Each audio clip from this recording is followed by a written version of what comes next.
The Udo compound stood wide and strong on the edge of the village. With 3 daughters of her own, Neka, Rita, and Selena, Mrs.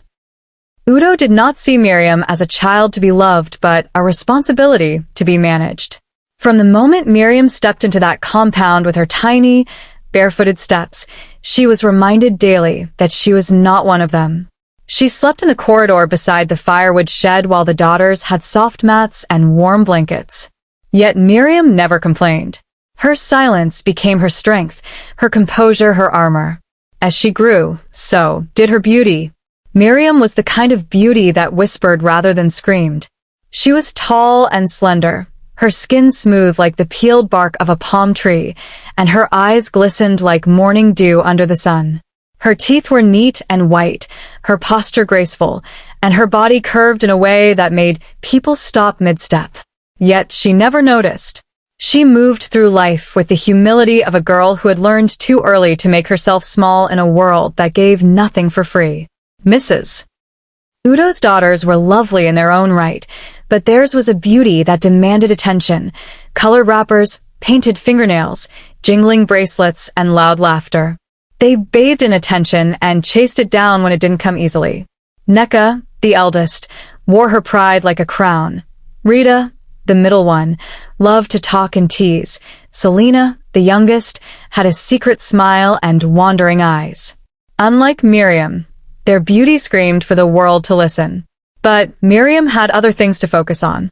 She cooked, fetched water, swept the compound, went to the farm, and returned carrying baskets heavier than her worries.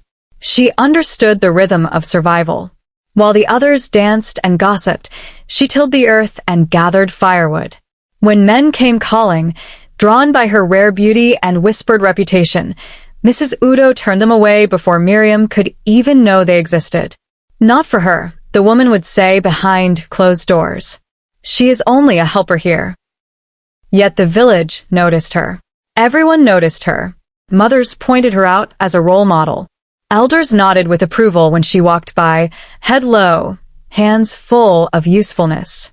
They spoke of her purity, her silence, her diligence. But each time, Mrs. Udo made sure their paths never crossed. In contrast, the Udo daughters grew bold in the shadows of their mother's indulgence. They flirted with village boys under mango trees and slipped away during moonlit dances.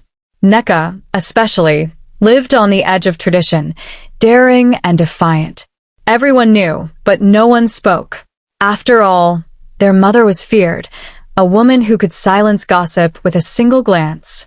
The girls returned home with gifts and secrets, and life in the compound moved on, outwardly normal.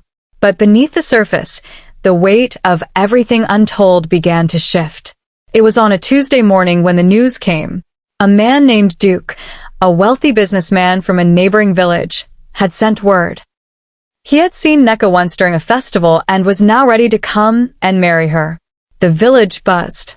Duke was not just any man.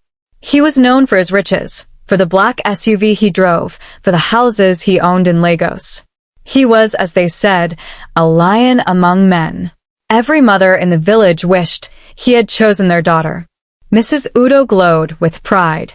Neka, behind her bold face, trembled. She knew the traditions well. In their village, the custom was sacred. A maiden had to be pure to marry. And the night before the wedding, there would be a ceremony of truth. The bride would be led, fully covered, to the groom's room. He would not see her face until the morning, after the truth of her purity had been proven. It was a custom designed to protect the family's honor. But Neka had long lost what the village demanded she protect.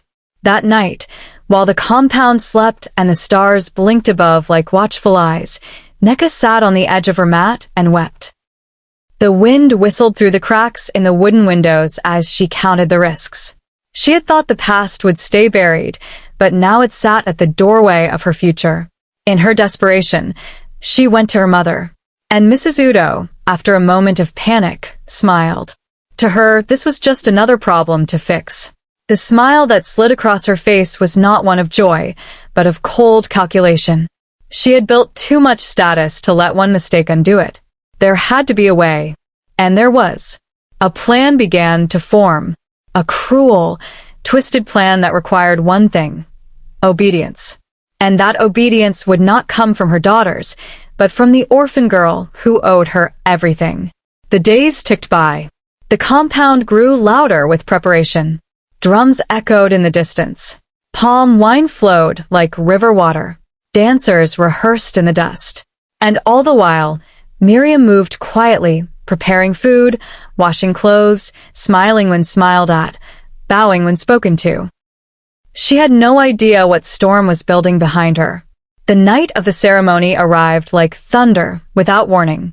Guests filled the compound with laughter and celebration. Fires were lit. Music played deep into the night. The time came for the bride to be taken to the groom's room. She would be covered from head to toe. No one would see her face. Only in the morning would she be revealed. But as the drums beat louder and the villagers clapped in rhythm, Mrs. Udo called Miriam aside. What followed was something only the walls witnessed. Miriam stood frozen as the truth was forced upon her. She would go in Neka's place. She would wear the veil, walk the aisle, and lie beside the groom. Her voice trembled, her legs shook, but Mrs. Udo's grip was firm. Her threats were sharp, deadly. If you reveal the truth, you will not live to tell it again. Miriam was covered in the bridal cloth, her heart pounding like the drums outside. She was led into the room. The door closed behind her. Duke was there, waiting. He welcomed her, unaware of the deception wrapped in fabric and fear. The night was long. Miriam lay still, silent, tears slipping into the pillow. She knew what was happening was wrong, but she also knew she had no power, no voice. No escape. Outside, the compound danced into dawn. Morning came slowly, light stretching across the sky. Inside the room, something didn't sit right with Duke. The woman beside him, her scent, her shape, her silence, was not the woman he had expected. Curiosity clawed at his mind. He reached for the veil. Miriam tensed. She tried to stop him, but he was stronger. The veil came off, and there she was. Not Neka, not the woman he had proposed to marry, but a stranger with the face of sorrow and the eyes of innocence.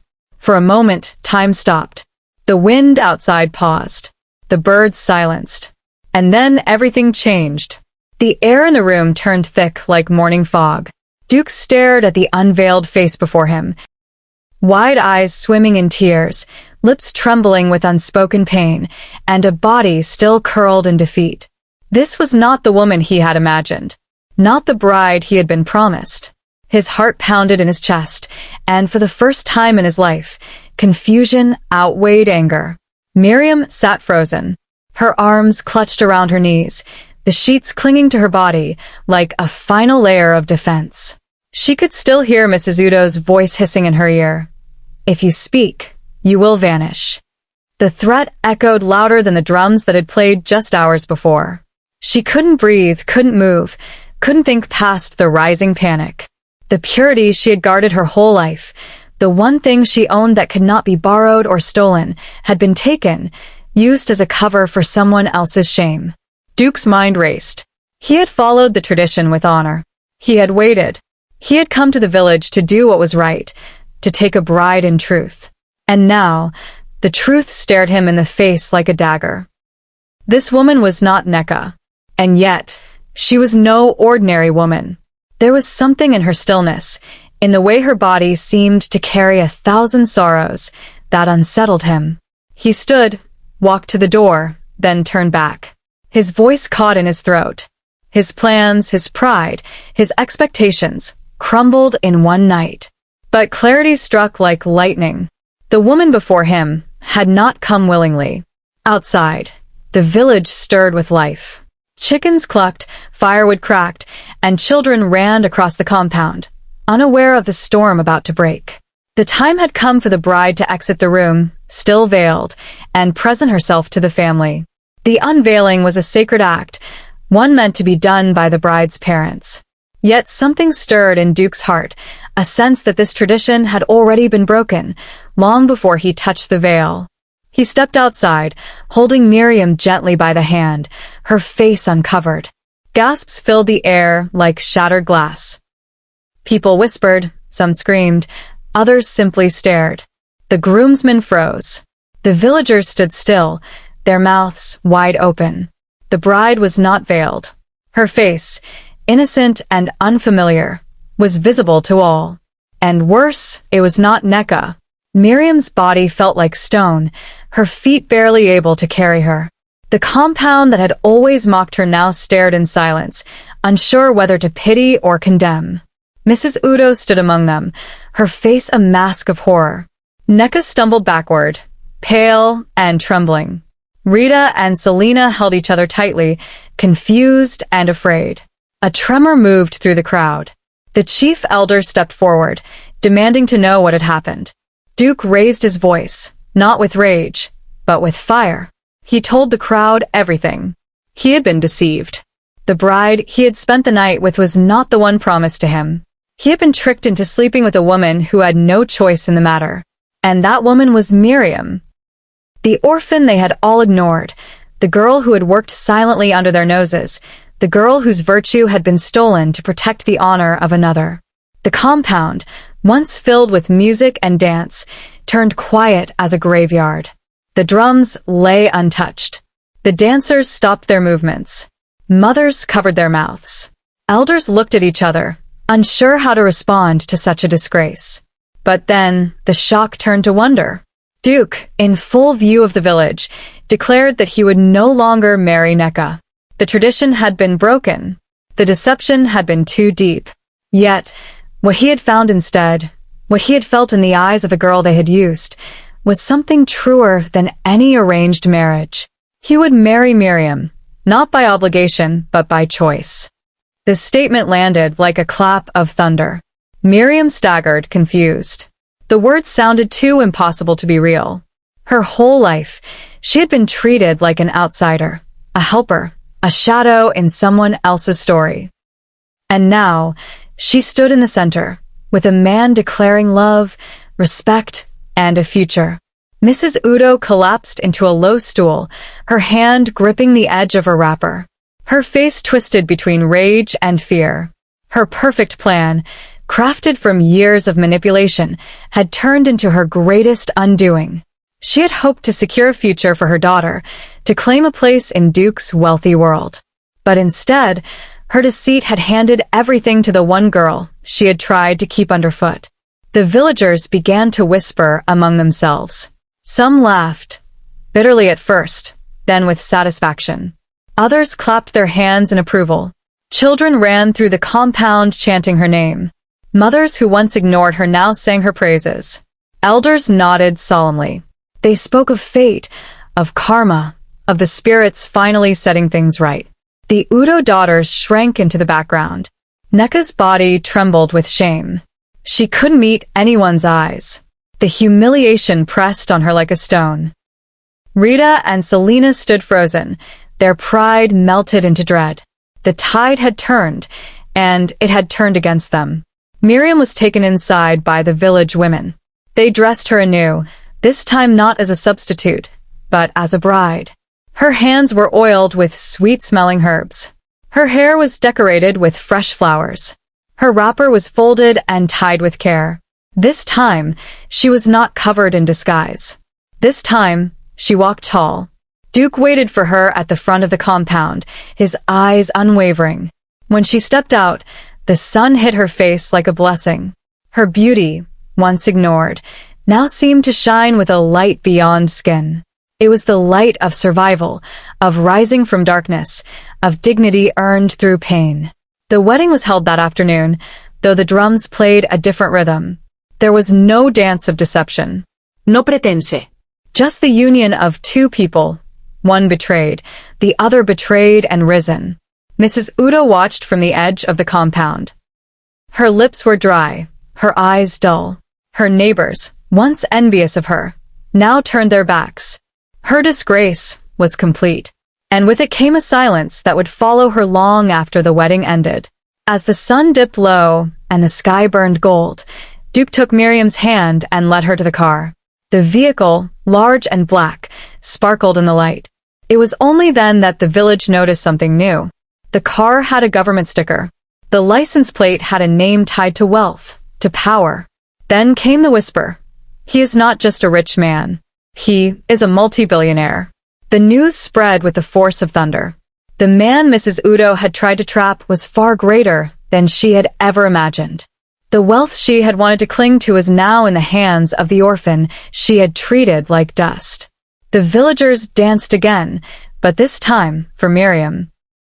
And as the vehicle drove away, a single trail of dust rose behind it, marking the departure of a girl who had entered the compound as a servant and left as a queen. Moral lessons. Life doesn't always begin in comfort, but destiny finds those who remain humble. Miriam was rejected, despised, and used, but her heart remained pure. She didn't chase love, status, or applause. Yet all these things chased her when the time was right. Deception has a short life, but truth lives forever. Mrs. Udo tried to cheat the system, but the very lies she planted became the tree that bore her disgrace. The truth has a way of rising, even from the ashes. Never judge a person by where they start. The orphan girl with dust on her feet became a queen. The people who laughed at her now bow in respect. Where you begin is not a prophecy. It's only a page. Character is a crown the world cannot take. Miriam had no makeup, wealth, or powerful name, but her quiet dignity became her weapon, and her kindness became her crown. Pain can either make you bitter or shape you into a blessing. Miriam chose to let her pain become purpose. She didn't seek revenge. She became the answer to the prayers of many girls like her. Thank you for watching Candor Stories. If this story touched you, if it inspired you to believe again, if it reminded you of the power of truth and destiny, please like, subscribe, and share this video with someone who needs hope. And don't forget to turn on the notification bell so you don't miss the next incredible story. Because here at Candor Stories, we don't just tell tales, we awaken destiny. See you in the next story.